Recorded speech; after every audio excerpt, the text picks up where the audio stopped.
The year I sold almost $12 million in real estate, my calendar looked nothing like you would think it would. It wasn't filled with 14-hour days and answering my phone at midnight. It was actually pretty boring and protected. So let me show you the real schedule, because the structure is the whole reason that it worked out. Hi, I'm Allison. I'm partnered with a team that closes over 220 deals per year with $72 million in volume. I'm also a mom to 2 boys, which matters a lot for this conversation, because the goal was never just production. It was production and a life to live, doing other things besides working. Here are the principles behind the whole thing. You need to protect your income generating activities and protect your family time, and let almost everything else be flexible, delegated, or deleted. Most agents do the opposite. They let every email and busy work eat up the morning, and they say yes to everything, and then there's nothing left for the work that actually makes money or the people they're doing it for. Here are the blocks that were non-negotiable every single day. First thing, a lead generation block. Before email, before the noise, I did the money-making work first.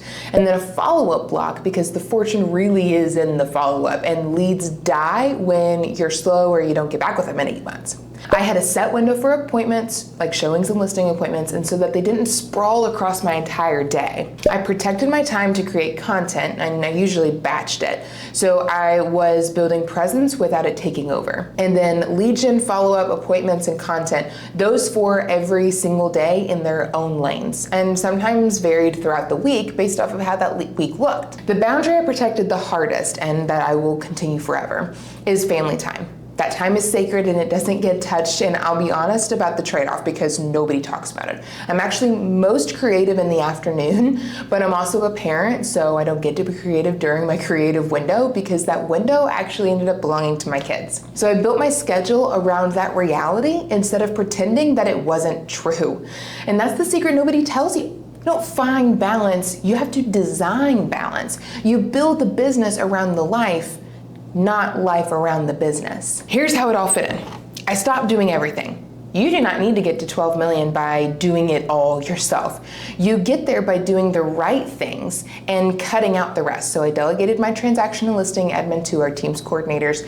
I handed my content editing to a social media manager, and anything outside of my strengths or my income generating zone, I gave it away. And the low value busy work that didn't need to exist, I just simply didn't do it. Every hour I freed up went back into lead gen, follow-up, or my clients or my family. And that's the trait that makes that number possible. So a real day looked like this. Money-making activities, work, first. Follow-up, second. Appointments in that appointment window, and then content batched, usually once a week. Family time was walled off, and my team handled everything that wasn't the highest and best use of my time. It's not really like groundbreaking, but it's true. So if you want to head start on building this for yourself, I'll share my time block template and the actual framework I use to lay out a week. Comment or DM the word schedule and I'll send it your way. Steal it, make it yours, and start protecting the hours that actually matter. More than anything, you need to protect your income generating time, protect your family time, and delegate or delete the rest. That's the whole schedule. If you're feeling like you're working around the clock and you're not moving the needle forward, you need to take a pause. You need to zoom out. That's the best way that I've ever heard it to be said. You need to zoom out. You're a business owner. You need to look at how the business is running and make sure that you are identifying the dollars per hour. Dollars per hour, there's a whole math equation for it. I might put it here, might just Google it, ask Claude. But if the dollars per hour is worth farming out to somebody else, like a social media manager, a cleaner, a landscaper, do that. Your dollars per hour could be so much higher if you just focused on the high dollar per hour activities and did more of them.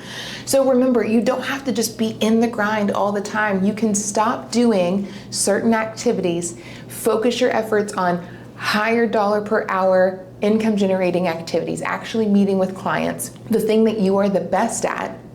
Delegate the rest, and you will meet your goals this year and surpass them. You'll be able to sell more than you ever dreamed of. I'm super excited to be a part of this journey with you. Thank you so much for watching. Hit the subscribe button if you have not already so you don't miss another video.